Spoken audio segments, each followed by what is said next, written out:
I'm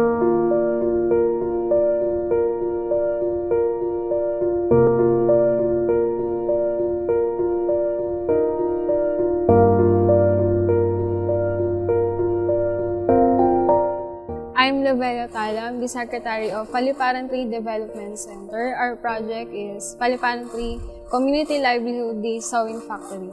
Samahang mamamayan dayuhan sa sariling bayan or Sama Daswa Phase 1 in Barangay Paliparan 3 is located in one of the most indigent areas of our city, Dasmariñas, here in the province of Cavite. This project will be able to teach, train, and eventually hire more mothers and out-of-school youths to improve the living conditions they have and for the transformation. The Paliparan 3 Sewing Livelihood project can secure competitiveness and ability to find more subcontract projects to become a firm and a source of opportunity for others. Thank you, LG and KFHI. Magandang araw po sa inyong lahat. Ako po ay si Jojo Borja, mamamayan po ng Phase 1, Sama Dasba, Paliparan 3, Dasmariñas, Cavite. Ang aming livelihood program ay nagsimula noong 2013. So, binubuo po ito ng mga mamamayan within the community, most especially yung mga housewives. So, karamihan po sa aming mga manggagawa dito ay napabilang po sa below poverty lines na pamilya. Maraming salamat po LG at KFHI sa inyong mga tulong. Maraming salamat po.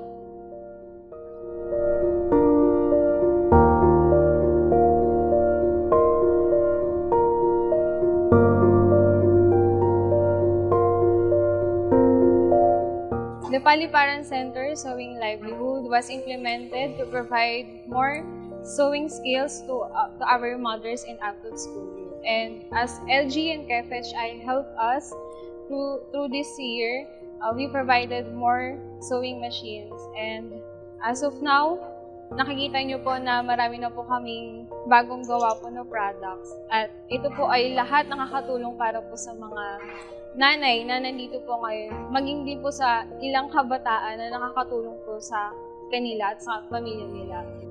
Before po, meron lang po kaming 26 machines na ginagamit po para makater yung mga products na order po sa amin. Pero dahil sa tulong po ni LG, nadagdagan po kami ng 15 additional new sewing machines. Kaya po, mas madami na po kami ngayon nakikater na products po galing po sa ibang kliyente po. Galing sa Pilipinas at sa ibang bansa. At dahil po doon, nagkaroon na po kami ngayon ng 41 in total sewing machines po na nagagamit po namin.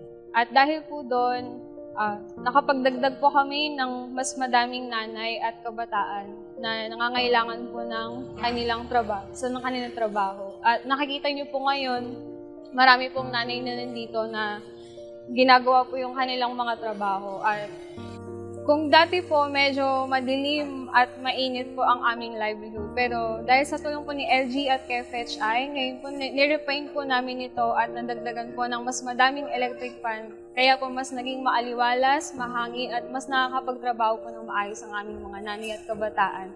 Dahil po dito, maraming salamat po sa LG at KFHI sa lahat ng tulong na binigay niyo po para sa Paliparan Center Sewing Livelihood.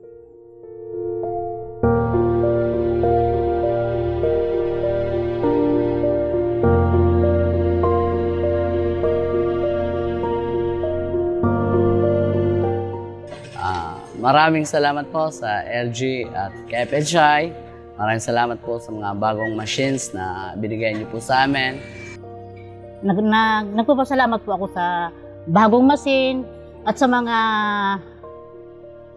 nag-improve po yung aming tahian. Madami na pong electric fan, maliwalas na po pagkilos namin. Tapos po yung lumawak na po siya. Nagpapasalamat po ako sa LG po at saka po sa KFHI.